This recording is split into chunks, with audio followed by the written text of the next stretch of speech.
So, if you've been online at all lately, you've probably noticed one name popping up everywhere: Walmart. But here's the thing, it's not for just one reason. It's actually a bunch of different stories all hitting at once, and today we're going to break down exactly what's going on. Yeah, you've seen the headlines, right? The posts, the trending topics.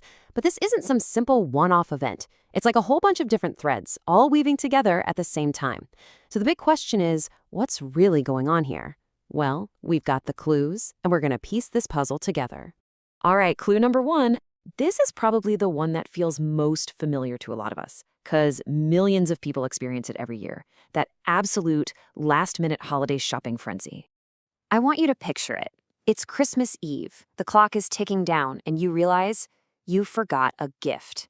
Or even worse, a key ingredient for dinner. What do? You join the massive wave of people panic buying and frantically Googling Walmart hours. We've all been there, right? And this is the number that just lit a fire under everyone. 6 p.m. That was it. On Christmas Eve, every Walmart in the country shut its doors at 6 p.m. on the dot, and they stayed closed all of Christmas Day. You can just imagine the stress for all those last-minute shoppers hitting a locked door. And, that frustration didn't just end in the parking lot. Oh no, it went straight to social media. People were fired up, posting complaints, and there were even these rumors floating around that Walmart was going to bring back its 24/7 hours. All that personal frustration just blew up online and made the whole trend even bigger. But here's the thing. That early closure wasn't just some random decision. It was all part of a much bigger game plan. See, Walmart's been trying to attract higher-income shoppers who are feeling the squeeze from inflation. So they're pushing big discounts, same-day delivery. They even have AI tools to help you pick out gifts. And that 6 p.m. shutdown, it actually fits right into that strategy. It's a clear signal that they're choosing to give employees time off instead of sticking to that old round-the-clock model. Okay, so the holiday rush was a huge part of it, but the conversation online got a lot darker. And that brings us to clue number two, which honestly is pretty alarming. We're talking about a series of major security crises. Just in the few days before Christmas, two really scary incidents went viral. First, in Ohio, you have this terrifying body cam footage where a shoplifting suspect actually tries to shoot a cop, but his gun jams. I mean, wow.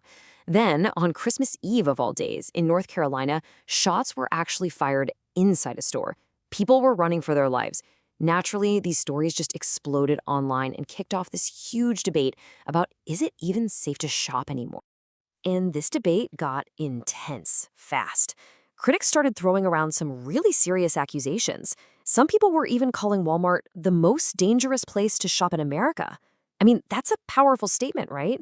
That kind of phrase is designed to grab your attention, and it absolutely worked. It just poured gasoline on the fire. Now, for its part, Walmart has been responding to all this. You've probably seen it yourself, things like steak and other expensive items getting locked up behind glass cases. But it's more than that. They're rolling out sophisticated AI surveillance, and they've been very public about how much money they're losing to shoplifting.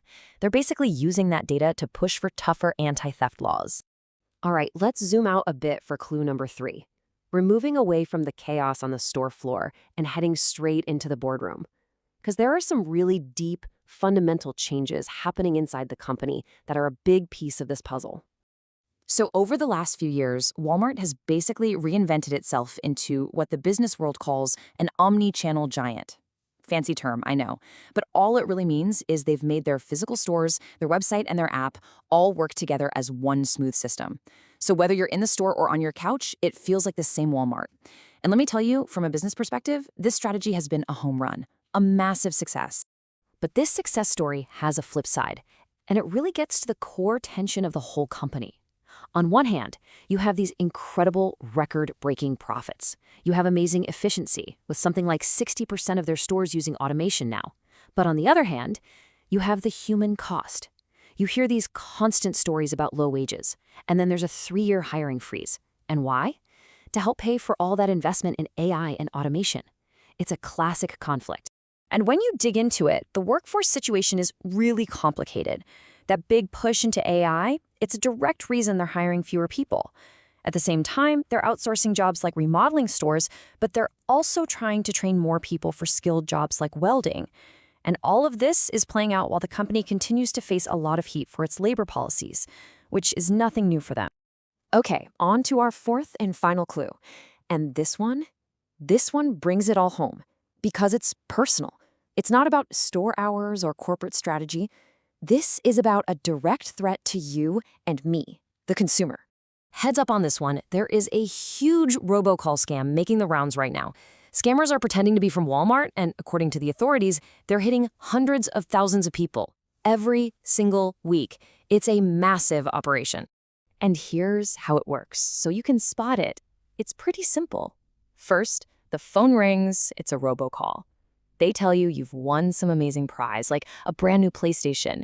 They get you all excited. And then comes the catch.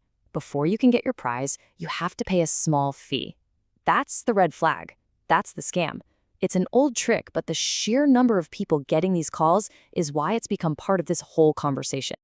Okay, let's put it all together. We've got the holiday shopping chaos, we've got shocking stories of violence going viral, we have these huge underlying corporate shifts, and we've got a nationwide scam targeting shoppers. So how do four totally different things come together to make Walmart trend so hard? Well, it really is a perfect storm. Think about it. The holidays naturally put a giant spotlight on Walmart. The violent incidents were tailor-made to go viral on social media. They're shocking and shareable. And underneath all that, you have these simmering tensions about the company's business practices and this very real scam that's hitting people's phones. You mix all that together, and that is why everyone everywhere seems to be talking about Walmart. And all of this leaves us with a really big question to chew on, doesn't it? I mean, Walmart is basically the poster child for modern retail. We're talking AI, seamless online and in-store shopping, incredible convenience. But what all of these stories show is that this evolution doesn't come for free. It has real challenges. So it makes you wonder, as we keep pushing forward, what do we really value more?